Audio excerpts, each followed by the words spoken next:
In the last video, the first two levels of evacuation, that is, Level 0 and Level 1, were covered. In this video, the next two levels of evacuation will be discussed. A Level 2 evacuation is when you must evacuate yourself and your household from the immediate society around you. This is an inward evacuation where you will shelter in place within your own home.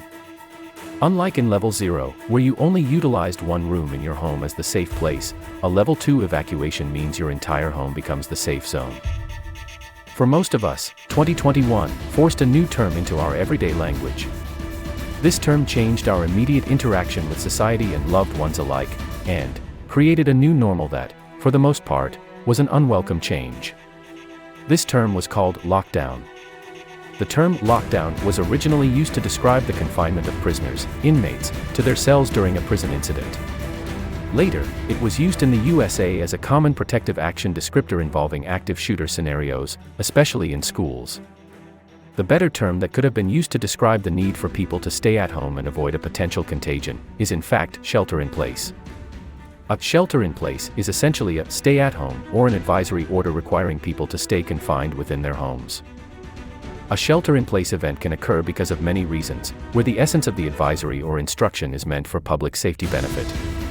Essentially, it is used as a mitigation tool to reduce the risk of exposure to a danger that would otherwise overwhelm the authorities, should people not shelter in place. This advisory or instruction could be either for an indefinite period or for a stipulated period. A shelter-in-place event can be a short-duration event, or, like we recently experienced, it can be a long-duration event, which is strictly regulated to the point that you really become a prisoner in your own home, and, in the true origin of the word, you are in fact locked down to the point you can only venture out within certain predetermined parameters.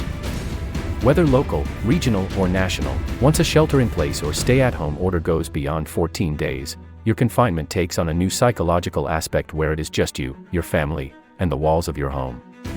You may think that this would be easy. After all, it is being confined to stay within your own home.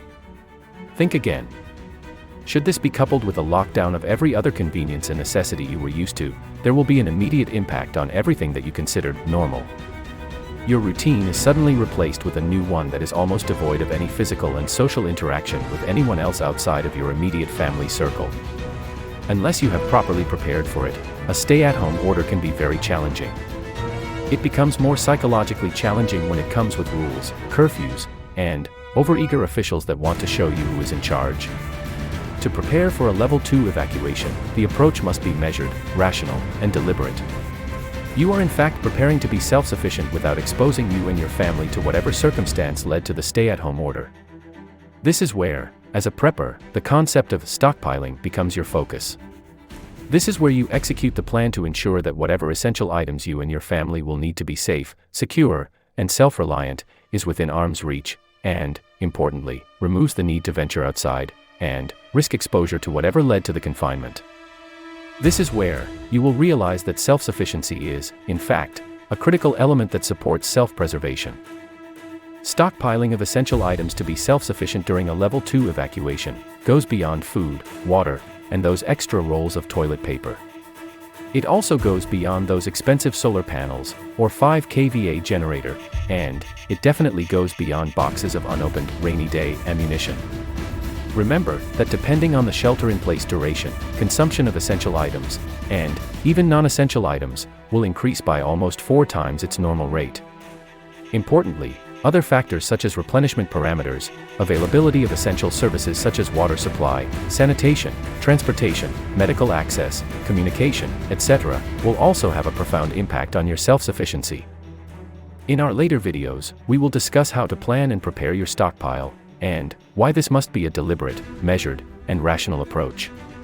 For now, take stock of what you have, and then, think about how you and your family would survive, for at least 4 weeks, without being allowed to leave home for anything. The next level of evacuation is the last resort type of evacuation. This is where the concept of bugging out now becomes real. This is a Level 3 evacuation when you and your family have no other choice but to bug out, and where you will have no real idea of when and if you and your family will be able to return. A bug out is not an easy decision to take. At times, it may be a forced decision mandated by an evacuation order, or at times it may be your own decision influenced by the reality that, should you continue to remain in your home, you and your family could be at a greater risk.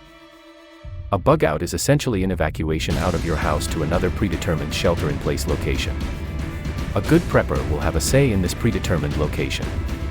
The last place any sensible person wants to bug out to is to a community facility that is used as a shelter-in-place location, especially when there are thousands of others also at that location.